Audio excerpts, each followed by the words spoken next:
Exercise 11.1, question number 1. Find the area of the sector of a circle with radius 6 cm if angle of the sector is 60 degree. Angle दिया है 60 और length दी है radius की 6 centimetre. हमें इस sector का area निकालना है. सीधे फॉर्मूला लगाया.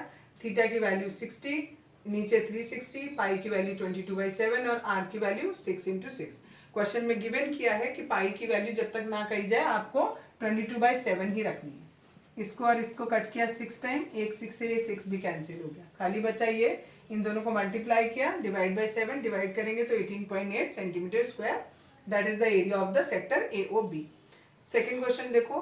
Find the area of a quadrant of circle whose circumference is 22. अब इसमें सर्कल का सर्कमफ्रेंस 22 दिया है और हमें इस वाले सेक्टर का AOB का एरिया निकालना है.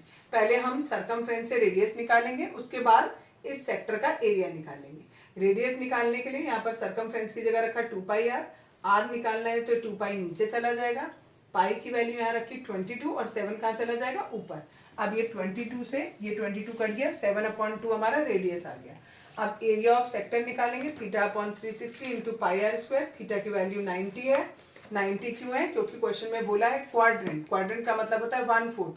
पूरा एंगल होता है 360, उसको 4 से डिवाइड करेंगे तो 90 आ जाएगा. तो दैट इज 90/360 और पाई की वैल्यू 22/7, आर की वैल्यू 7/2 इंटू 7/2. इसको और इसको कट किया 1/4 और ये 2 से इसको कट किया 11 और 7 से 7 को कट कर दिया. जो बचा वो यहाँ मल्टीप्लाई करके लिखा और डिवाइड किया तो आ गया answer 9.625 centimetre square. Question number 3. The length of the minute hand of a clock is 14 centimetre. Find the area swept by the minute hand in 5 minutes. Minute hand अगर है, हमने मान लिया पहले 3 पे और अब वो 4 पे पहुंच गई 5 मिनट में, तो हमें ये बताना है कितना एरिया कवर करेगी. तो उसके लिए पहले हमें ये एंगल निकालना होगा. ये एंगल कैसे निकलेगा? पूरा जो सर्कल होता है वो होता है 360 डिग्री का और इसके बीच में कितने 12 हमारे नंबर्स होते हैं. तो 12 से डिवाइड करेंगे तो 2 नंबर के बीच का एंगल आ जाएगा. That is 30 degree. ठीक है. अब हमें निकालना है इस सेक्टर का एरिया निकालना है. तो थीटा की जगह 30, थीटा की जगह 360 एज इट इज, पाई की जगह 22/7 और आर की वैल्यू हमें 14 दी हुई है. अब ये कट किया, 0 से 0 कट गया, 3 से 36 को काटा 12 टाइम, 12 से इसको काटा 22 को काटा 11 टाइम, 7 से इसको काटा 2 टाइम और 2 से 6 को काटा 3 टाइम. अब जो बचा वो ये हमारा आंसर हो गया. ठीक है. Next question, question number 4. A chord of a circle of radius 10 cm subtends a right angle at the center. 10 centimetre मतलब कॉर्ड है एक और वो कॉर्ड 10 सेंटीमीटर का अगर रेडियस है तो वो सेंटर पर कितना एंगल बना रही है? 90 डिग्री का एंगल बना रही है. अब हमें इसमें दो चीजें कैलकुलेट करनी है. एक तो हमें माइनर सेगमेंट का एरिया चाहिए और एक हमें मेजर सेक्टर का एरिया चाहिए. पहले हमने इस माइनर सेक्टर का एरिया निकाला, इस पूरे सेक्टर का एरिया निकाला. उसमें से ट्राइंगल का एरिया माइनस कर देंगे तो ये वाला पोर्शन आ जाएगा. That is minor segment. अब ट्राइंगल का एरिया हमें निकालना है. वो कैसे निकलेगा? ट्राइंगल का एरिया देखो, ट्राइंगल हमारा इस फॉर्म का है. ये 90 डिग्री है, ये रेडियस, ये भी रेडियस, ये O, ये A, ये B. तो इसमें फॉर्मूला लग गया half base into height. Base भी 10 और हाइट भी 10. ठीक. तो ये तो हमारा एरिया ऑफ ट्राइंगल हो गया. अब एरिया ऑफ सेक्टर कैसे निकलेगा? फॉर्मूला लगाएंगे. θ/360. थीटा दिया है 90/360. पाई की वैल्यू 22/7 और आर की वैल्यू ये भी 10 और ये भी 10. सॉल्व किया इसको, ये आ गया 78.5 सेंटीमीटर स्क्वायर. ये हमारा इस सेक्टर का, पूरे सेक्टर का एरिया है. उसमें से ये वाले ट्राइंगल का एरिया हमने माइनस कर दिया. ट्राइंगल का एरिया आया था हमारा 50, इसको माइनस कर दिया. ठीक है. इसको सॉल्व करेंगे तो हमारा कितना आ जाएगा? 50 आ जाएगा. ये माइनस किया तो हमारा क्या आ गया? Area of minor segment. ये वाले माइनर सेगमेंट का आ गया. दूसरे पार्ट में हमें एरिया ऑफ मेजर सेक्टर बताना है. मेजर सेक्टर हुआ हमारा ये वाला पोर्शन निकालना. तो हमने पूरे सर्किल में से इस पूरे सेक्टर का एरिया माइनस कर दिया. पूरे सर्किल का एरिया πr². पाई की वैल्यू ये, आर की वैल्यू 10 दी हुई है, ये लिख दिया. और एरिया ऑफ माइनर सेक्टर हमने ये निकाला है, ये हमने इसमें से माइनस कर दिया. सॉल्व किया तो इतना. Next question number 5. In a circle of radius 21 centimeter, an arc subtends an angle of 60 degree at the center. एक आर्क है ए बी, उससे 60 डिग्री का एंगल बन रहा है और रेडियस दिया है 21. अब हमें पहले पार्ट में कैलकुलेट करना है लेंथ ऑफ द आर्क. ये जो आर्क है इसकी लेंथ निकालनी है. जब लेंथ निकालनी होती है तो फॉर्मूला θ/360 इंटू 2πr. सबकी वैल्यू पुट करी. आर की जगह 21 रखेंगे, थीटा की जगह 60 पुट करेंगे, सॉल्व करेंगे तो हमारा 22 आ जाएगा। सेकेंड पार्ट में हमें एरिया ऑफ सेक्टर बताना है, यानी ये पूरा पोर्शन निकालना है सेक्टर का। तो उसके लिए भी फॉर्मूला पुट किया, सबकी वैल्यू पुट करी और सॉल्व किया तो हमारा आ गया 231 सेंटीमीटर स्क्वायर। थीटा की जगह 60 रखेंगे, आर की जगह 21 और 21 रखेंगे। नेक्स्ट है तीसरा। अब हमें उन्होंने बोला है कि ये जो सेगमेंट है, इस कॉर्ड के द्वारा जो सेगमेंट बन रहा है, तो हमने ये ज्वाइन कर दिया, ठीक है, ये ए बी ज्वाइन कर दिया, इसी को मैंने दोबारा बनाया और हमें ये वाला जो पोर्शन है सेगमेंट, इसका एरिया निकालना है। तो इस पूरे सेक्टर के एरिया में से ये ट्राइंगल का एरिया माइनस कर देंगे तो ये आ जाएगा। तो उसके लिए पहले ट्राइंगल का एरिया निकालना पड़ेगा। ट्राइंगल के एरिया के लिए मैंने पहले ट्राइंगल नीचे बनाया, इसका मैंने पोजीशन चेंज कर दिया जिससे इजीली कैलकुलेट हो जाए। एक बार इसमें साइन थीटा लगाया, एक बार इसमें कॉस थीटा लगाया। जब साइन थीटा लगाएंगे तो bm की वैल्यू आएगी, साइन थीटा बराबर होता है bm और यहाँ ये परपेंडिकुलर अपॉन हाइपोटेन्यूज होता है, परपेंडिकुलर यहाँ bm है और हाइपोटेन्यूज यहाँ 21 है। साइन थीटा की 30 की वैल्यू 1/2 होती है, थीटा यहाँ 30 दिया हुआ है, bm as it is, 21 as it is. इस 21 को क्रॉस मल्टीप्लाई करके ऊपर लेकर तो 21/2 ये bm की वैल्यू होगी। अब हमें पूरे निकालनी थी ab की वैल्यू। ab जो है इस पूरे bm का डबल होता है, तो 2 से 2 कैंसिल हो गया, ab की वैल्यू आ गई 21 सेंटीमीटर। अब हमने कॉस थीटा लगाया, यहाँ बेस अपॉन हाइपोटेन्यूज होता है, बेस है हमारा OM और हाइपोटेन्यूज है 21। कॉस 30 की वैल्यू रखी √3/2, OM upon 21 as it is. इस OM की वैल्यू निकालनी है, 21 को क्रॉस मल्टीप्लाई कर दिया ऊपर, ये हमारी OM की वैल्यू आ गई। अब हम इस पूरे ट्राइंगल का एरिया निकालेंगे, हाफ बेस इंटू हाइट करके। बेस हमारा ये है, हाइट हमारी ये है। बेस हो गया हमारा कितना 21 और हाइट हो गई हमारी 21 √3/2। इसे मल्टीप्लाई किया तो इतना आ गया 441 √3/4। अब हमें क्या निकालना है, एरिया ऑफ माइनर सेगमेंट, ये वाला पूरे सेक्टर में से ये ट्राइंगल का माइनस कर दें। सेक्टर का हमने यहाँ निकालना था 231 और ट्राइंगल का हमने ये निकाला है, दोनों को माइनस कर देंगे, ये हमारा एरिया आ जाएगा इस सेगमेंट का। Question number 6, a chord of circle of radius 15 cm subtends an angle of 60 degree at the center. Find the area of the corresponding minor and major segment of the circle. Use pi is equals to 3.14 and √3 is 1.73. अब आपको ये minor segment का भी निकालना है और पूरे major segment का भी निकालना है। इसका निकालने के लिए पहले हम इस पूरे सेक्टर का निकालेंगे, उसमें से इस ट्राइंगल का एरिया माइनस कर देंगे। पहले हमने इस पूरे ट्राइंगल का इस पूरे सेक्टर का निकाला, theta upon 360 into pi into r square. Pi की वैल्यू उन्होंने बोला है 3.14 रखो, वो रखी। आर की वैल्यू 15 दी हुई है, वो रखी। और थीटा की वैल्यू हमें पूरा एंगल कितना 60 दिया हुआ है, ठीक है, ये भी 30, ये भी 30। सॉल्व किया इसको, ये वैल्यू आ गई। अब हमें इस ट्राइंगल का एरिया निकालना है। ट्राइंगल के लिए हमें क्या करना पड़ेगा, हमने एक परपेंडिकुलर ड्रॉ डाला इसके ऊपर, ठीक है, ये 90 डिग्री है। इसी ट्राइंगल को मैंने दोबारा यहाँ बनाया। एक बार मुझे ये कैलकुलेट करना है और एक बार ये कैलकुलेट करना है। एक बार साइन का फॉर्मूला लगाया, साइन 30 बराबर bm अपॉन 15, इससे मेरा bm आ गया। जब मेरा bm आ जाएगा उसको डबल कर दूंगी तो ab आ जाएगा, ab आ गया यहाँ पर। फिर मैंने cos 30 लगाया, उससे मेरा OM आ जाएगा, OM मेरा इतना आ गया। अब ट्राइंगल का एरिया निकालना है, इसके लिए होगा हाफ, बेस हो गया पूरा ये और हाइट हो गई ये, ठीक। AB मेरा आया था यहाँ पर 15 और OM मेरा आया है 15 √3/2। इसको सॉल्व किया, ये आया √3 की वैल्यू यहाँ पर पुट कर दी 1.73। सॉल्व किया तो ये वैल्यू आ गई हमारी इन सेंटीमीटर स्क्वायर, ठीक है, सेंटीमीटर स्क्वायर में मेरी ये वैल्यू आ गई। आगे करेंगे, ये ट्राइंगल का एरिया भी आ गया। अब पूरे सेक्टर के एरिया में से ट्राइंगल का एरिया माइनस करेंगे। सेक्टर का एरिया आया था ये और ट्राइंगल का एरिया आया ये, दोनों को माइनस किया तो ये माइनर सेगमेंट का एरिया आ गया। मेजर सेगमेंट का निकालना है तो पूरे सर्किल में से ये वाला एरिया माइनस कर देंगे।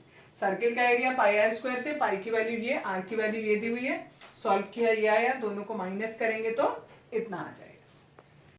Question number 7, a chord of a circle of radius 12 cm subtends an angle of 120 degree at the center. Radius दिया है 12 और एंगल पूरा दिया है 120, तो हमने इसे डिवाइड कर लिया 60 और 60 में। आगे दिया है find the area of the corresponding segment of the circle. आपको ये जो सेगमेंट बन रहा है इसका एरिया बताना है। इस सेगमेंट का एरिया निकालने के लिए हमने क्या किया, देखो यहाँ पर फिर से कि ये सेगमेंट का एरिया निकालना है। पहले मैंने इस पूरे सेक्टर का एरिया निकाला और इसमें से ये ट्राइंगल वाला माइनस कर दिया, तो ये मेरा सेगमेंट का एरिया आ जाएगा। अब सबसे पहले मैंने सेक्टर का एरिया निकाला। सेक्टर का एरिया निकालने के लिए फॉर्मूला लगाया, theta upon 360 into pi r square, सबकी वैल्यू पुट करी। थीटा की जगह ये पूरा 120, 360 अपॉन में, और पाई की जगह क्वेश्चन में बोला है 3.14 रखो, और रेडियस हमें 12 दिया। इस पूरे को सॉल्व किया तो हमारा 150.72 सेंटीमीटर स्क्वायर, ये हमारा इस पूरे सेक्टर का एरिया आ गया। अब हमें इस ट्राइंगल का एरिया निकालना है। ट्राइंगल का एरिया निकालने के लिए हम लगाएंगे हाफ बेस इंटू हाइट। ये हमारा बेस और ये हमारी हाइट। अब हमें ये निकालना है पूरा ए बी, और ये निकालना है ओ एम। उसके लिए हमने ये एक ट्राइंगल ले लिया यहाँ पर, ठीक, ट्राइंगल को बना लिया। अब हमें ये ए एम निकालना है और ओ एम निकालना है। पहले हमें ए एम निकाल रहे हैं, तो इसमें हमने साइन 60 डिग्री लगाया, वो होता है परपेंडिकुलर अपॉन हाइपोटेन्यूज। तो परपेंडिकुलर हमारा ए एम, हाइपोटेन्यूज हमारा 12। इस 12 को क्रॉस मल्टीप्लाई करके ऊपर कर दिया, यहाँ साइन 60 की वैल्यू रख दी। ये 2 से ये कैंसिल आउट हो गया, यानी 6√3 ये हमारी वैल्यू आ गई ए एम की। ए बी जो है वो इस पूरे ए एम का डबल है, तो हमने उसको 2 से मल्टीप्लाई कर दिया, तो ये हमारे पूरे ए बी यानी बेस की वैल्यू आ गई 12√3 सेंटीमीटर। नेक्स्ट हमने इस परपेंडिकुलर का निकालना है, तो हमने क्या किया यहाँ पर, ये जो cos 60 लगाया, ये हो गया ओ एम अपॉन 12, ठीक। ओ एम हमें निकालना है, ओ ए की वैल्यू 12 दे रखी है, 12 को क्रॉस मल्टीप्लाई करके ऊपर ले गए, दोनों को काटा, 6 सेंटीमीटर आ गया। ये हमारी ओ एम की वैल्यू आ गई, यानी हमारा ये जो परपेंडिकुलर है ये आया है 6 सेंटीमीटर, और ये जो पूरा बेस है ये आया है 12√3 सेंटीमीटर। अब इस ट्राइंगल का एरिया निकाला हाफ बेस इंटू हाइट करके, ठीक। ये आ गया हमारा 36√3। √3 की वैल्यू क्वेश्चन में 1.73 दी है, वो वैल्यू पुट करी। अब हमने पूरे सेक्टर के एरिया में से ये जो ट्राइंगल का एरिया आया है उसको माइनस कर दिया, तो हमारा किसका आंसर आ गया, ये माइनर सेगमेंट का आंसर आ गया। Question number 8, a horse is tied to a peg at one corner of a square shaped grass field of side 15 centimeter by means of a 5 meter long rope. Find the area of that part of the field in which the horse can graze. अगर आपने square field में यहाँ पर घोड़े को बांधा है, तो वो कितना ऐसे क्वाड्रेंट बना देगा सर्कल का, ठीक है, उतने एरिया में वो ग्रेस कर पाएगा। रेडियस दिया हुआ है 5 सेंटीमीटर, ठीक है। तो इसका हमें एरिया निकालना है, तो ये हमारे लिए एक सेक्टर बन गया जिसमें एंगल कितना है 90 डिग्री। 90 हमें कैसे पता लगा, ये स्क्वायर फील्ड दिया है, तो स्क्वायर के सारे एंगल कितने के होते हैं, 90 के होते हैं, तो उससे हम निकाल लेंगे। यहाँ पे हो गया 90/360, पाई की जगह 3.14, और रेडियस दिया है 5, दोनों रखा, सॉल्व किया तो ये आया। अब वो नेक्स्ट क्वेश्चन आपसे पूछ रहे हैं, the increase in the grazing area if the rope were 10 metre long instead of 5 metre. अगर वो कह रहे हैं 5 की बजाय ये जो आपकी वो है रोप है वो 10 मीटर की हो जाए, तो ये कितना इंक्रीज हुआ एरिया में, ये वाला एरिया बताना है। तो पहले हम ये पूरा एरिया निकालेंगे, उसमें से ये छोटा वाला जो है इसको माइनस करेंगे, तो ये आ जाएगा। पूरा वाला निकालने के लिए हमारा रेडियस कितना हो गया, 10 सेंटीमीटर का हो गया, तो एरिया ऑफ सेक्टर निकाला 10 सेंटीमीटर के हिसाब से। थीटा की जगह वही 90 अपॉन 360, पाई की वैल्यू 3.14, आर की वैल्यू 10 रखेंगे, ये सॉल्व करेंगे तो 78.5 मीटर स्क्वायर आएगा। अब इस नए वाले एरिया में से पुराना वाला एरिया माइनस करेंगे, तो ये इंक्रीज इन एरिया आ जाएगा। Question number 9, a broach is made with silver wire in the form of a circle with diameter 35 millimeter. The wire is also used in making 5 diameters which divide the circle into 10 equal sector as shown in figure. Find the total length of the silver wire required. एक तो आप wire से क्या बना रहे हो, ये पूरा सर्कल बना रहे हो, और इसके अंदर ये 5 डायमीटर हमने बनाए हैं जिससे ये ब्रॉच बन रहा है। अब इसमें हमारा तार कितना लग रहा है, एक तो ये बाहर का बनाएंगे यानी 2πr ये लग रहा है, और 5 अंदर डायमीटर बनाए हैं तो उसमें तार लग रहा है। तो इसके लिए कैलकुलेट करेंगे, आर की वैल्यू इन्होंने पूरा डायमीटर हमें 35 दिया हुआ है, तो रेडियस की वैल्यू हो गई 35/2। ये वैल्यूज पुट करी, आर की जगह 35/2, डी की जगह 35। इसको सॉल्व किया, इसको सॉल्व किया, और दोनों को ऐड कर दिया। ये हमारा पहला पार्ट हो गया, लेंथ आ गई सिल्वर वायर की। दूसरा उन्होंने कहा ये केवल एक जो सेक्टर है इसका एरिया बताना है। पूरा एंगल होता है 360 का, और इसमें हमने 10 पार्ट बनाए हैं, तो 360 को हमने 10 से डिवाइड कर दिया, तो ये एंगल आ गया, एक एंगल आ गया 36 डिग्री का। तो फॉर्मूले में पुट किया, थीटा की जगह रखा 36 और 360 अपॉन में, और multiplied by pi r square, r की वैल्यू 35/2। इसको और इसको कट किया 10 टाइम्स, ऐसे ही आगे इसको कट किया 11, और ये कटा 5 टाइम, और फिर इसे काट दो 5 के टेबल से, that is 2 and that is 7, तो ये आ जाएगा 385/4। इसको डिवाइड करेंगे 96.25 millimetre square. Question number 10. An umbrella has 8 ribs which are equally spaced. Assuming umbrella to be a flat circle of radius 45 centimeter, find the area between the two consecutive ribs of an umbrella. हमने ये umbrella माना, इसमें ये 8 ribs हैं, ये जो line है that are called ribs. 2 consecutive rib के बीच का एरिया, यानी हमें ये निकालना है, यानी एरिया ऑफ सेक्टर निकालना है. उसके लिए हमें ये एंगल पता होना चाहिए. ये पूरा एंगल होता है 360 डिग्री का, और हमने इसमें 8 पार्ट किए, तो 360 को 8 से डिवाइड करेंगे तो आ गया 45, यानी ये एक एंगल हमारा 45 का आ गया. अब थीटा की वैल्यू हो गई 45 और इस सेक्टर का एरिया निकालना है, तो फॉर्मूला सेक्टर के एरिया का लगाया. थीटा की जगह 45, 360 एज इट इज, पाई की वैल्यू 22/7, आर की वैल्यू 45 दी है, 45 इंटू 45. इसको और इसको कट किया, 8 टाइम में कट गया. ये और ये 2 के टेबल से काटे, ये 4 टाइम्स और ये 11 टाइम्स. अब आगे नहीं कटेगा, इन सबको मल्टीप्लाई कर दिया. नीचे 7 और 4 बचे, उन्हें भी मल्टीप्लाई कर दिया. Question number 11. A car has 2 wipers which do not overlap. Each wiper has a blade of length 25 centimeter sweeping through an angle of 115 degree. Find the total area cleaned at each sweep of the blades.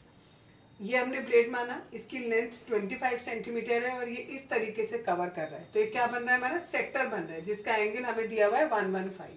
ये एक wiper दिया है, पहले इसके द्वारा जितना area cover कर रहे हैं वो निकालेंगे और फिर उसे मल्टीप्लाई कर देंगे 2 से, क्योंकि दोनों के दोनों वाइपर बिल्कुल एक जैसे हैं. इसका एरिया निकालने के लिए थीटा की जगह 115 रखा upon 360 as it is multiplied by pi, और फिर ये आर स्क्वायर, आर की वैल्यू इस 25 हो जाएगी. ठीक है. इसमें से इसको और इसको पहले 5 के टेबल से कट किया, फिर इसे और इसे 2 के टेबल से कट किया. अब जो बच गया वो हमने एज इट इज लिख दिया मल्टीप्लाई करके. ये एक वाइपर के द्वारा एरिया स्वीप किया जा रहा था. अब ये 2 वाइपर के द्वारा जितना किया जाएगा उसे मल्टीप्लाइड बाय 2 कर देंगे. 2 से इसको कट कर दिया. ये हमारा आंसर हो गया. Question number 12. To warn ships for under water rocks, a lighthouse spread a red coloured light over a sector of angle 80 degree to a distance of 16.5 kilometer. Find the area of the sea over which ships are warned. आपको बोला है theta की value ये दी है, और जो आपको दिया है कि वो इतनी दूरी तक लाइट को थ्रो करेगा, तो वो हमारा रेडियस हो गया 16.5 और एरिया ऑफ सेक्टर हमें कैलकुलेट करना है. फॉर्मूला लगाया, वैल्यू पुट करी, थीटा की जगह 80, नीचे 360, पाई की वैल्यू और आर की वैल्यू ये दिया हुआ है. कैलकुलेट किया, इसको इतना आया और ये आएगा हमारा किलोमीटर स्क्वायर में. तो इतना एरिया हो जाएगा सी का, जो है वार्न किया जाएगा. Question number 13. A round table cover has 6 equal design as shown in figure. If the radius of the cover is 28 centimetre, find the cost of making the design at the rate of ₹0.35 per centimetre square. और √3 की value 1.7 दी. आपको ये जो जहाँ design दिया हुआ है, इस डिजाइन का हमें कॉस्ट निकालना है कि इस डिजाइन को बनाने की कितनी कॉस्ट आएगी. कॉस्ट बराबर होता है एरिया इंटू रेट. तो यानी पहले हमें इन 6 जगहों का एरिया निकालना होगा. इस 6 जगह का एरिया निकालने के लिए पहले हम एक जगह का एरिया निकालेंगे. उसके लिए हम ये पहले पूरे इस सेक्टर का एरिया निकालेंगे, इस वाले का. फिर उसमें से इस ट्राइंगल का एरिया निकालेंगे, दोनों को माइनस करेंगे तो एक डिजाइन का एरिया आएगा. उसे 6 से मल्टीप्लाई करेंगे तो सारे डिजाइन के एरिया आ जाएंगे, और फिर हम उसे रेट से मल्टीप्लाई करेंगे तो हमारा टोटल कॉस्ट आ जाएगी. अब ये पहले सेक्टर निकालने के लिए, एरिया ऑफ सेक्टर निकालने के लिए एंगल दिया है 60 डिग्री, अपॉन में होता है 360 into pi r square. R की वैल्यू 28 दी है. इसको सॉल्व किया तो इतना आएगा इन सेंटीमीटर स्क्वायर. ठीक है. नेक्स्ट है एरिया ऑफ ट्राइंगल AOB. अब देखो यहाँ पर AOB, अगर मैं ऐसे बना लूँ इसको, ये OAB, ये और ये दोनों रेडियस हैं, OA और OB रेडियस है, तो दोनों इक्वल होंगे. दैट मीन्स ये वाला एंगल और ये वाला एंगल इक्वल होगा. ये भी x, ये भी x, और ये एंगल हमारा 60 होगा. ये क्यों 60 होगा, सारा पूरा एक सर्कल जो होता है वो 360 का होता है. इसमें ऐसी 6 फिगर बन रही है, 1 2 3 4 5 6. 360 को 6 से डिवाइड करेंगे तो आएगा 60, यानी हर एक एंगल हो गया 60 डिग्री. अब हमें पता है ट्राइंगल के तीनों एंगल का सम होता है 180. 2x बराबर हो गया 180 माइनस 60, इट इज 120. यानी x की वैल्यू भी क्या आ गई, 60 डिग्री. यानी तीनों एंगल 60 हो गए, यानी ये वाला ट्राइंगल इक्विलेटरल ट्राइंगल हो गया. तो इसका फॉर्मूला हम इक्विलेटरल ट्राइंगल के एरिया से कैलकुलेट कर लेंगे. इक्विलेटरल ट्राइंगल के एरिया का फॉर्मूला होता है साइड स्क्वायर रूट 3/4। साइड की वैल्यू, साइड किसकी हो गई, ये वाली हो गई, ओ ए ओ बी, ये हमारी साइड हुई, तो दैट इज 28 इंटू 28, और रूट 3 की वैल्यू 1.7 बोला है, अपॉन में 4 एज इट इज, इसको काटा, बाकी सॉल्व किया तो इतना सेंटीमीटर स्क्वायर आया। अब हमें निकालना है एरिया ऑफ ये एक डिजाइन का, एक डिजाइन का कितना आएगा, इसमें से इसको माइनस कर देंगे, ये आ गया, इनको 6 से मल्टीप्लाई करेंगे तो 6 डिजाइन का एरिया आ जाएगा, ठीक है। अब हमें कॉस्ट निकालनी है, कॉस्ट बराबर होता है एरिया इंटू रेट, एरिया हमें ये हमने निकाला है और रेट हमारा ये हो गया, इन दोनों को मल्टीप्लाई करेंगे तो इतना आएगा। Question number 14, tick the correct answer, area of sector of angle P of a circle with radius R is. हमें ये बताना है कि अगर एक ये सर्किल है, उसमें जो है एंगल P बन रहा है और इसका रेडियस कैपिटल R है, तो इस सेक्टर का एरिया किस ऑप्शन के इक्वल होगा। हमारे अकॉर्डिंग जो एरिया ऑफ सेक्टर है वो क्या होना चाहिए, P upon 360 into pi r square होना चाहिए। अब देखते हैं कौन सा ऐसा ऑप्शन है जो इसके इक्वल है, ठीक। यहाँ पर हमें 360 चाहिए, 360 एक हमारा इसमें आ रहा है, इसमें आ रहा है, इसमें तो 180 आ रहा है, तो ये तो पहले ही आउट हो गया, ये नहीं हो सकता, ठीक। अब ये 360, ये 360, लेकिन यहाँ पर 2 दिया हुआ है, अगर हम इसे सॉल्व करते हैं तो ये भी 180 हो गया और ये भी 180 हो गया, दैट मीन्स ये दोनों भी हमारे ऑप्शन से बाहर हो गए।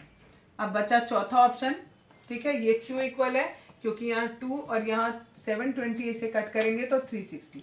अब देखो दोनों सेम आ गए, तो फोर्थ ऑप्शन इज करेक्ट।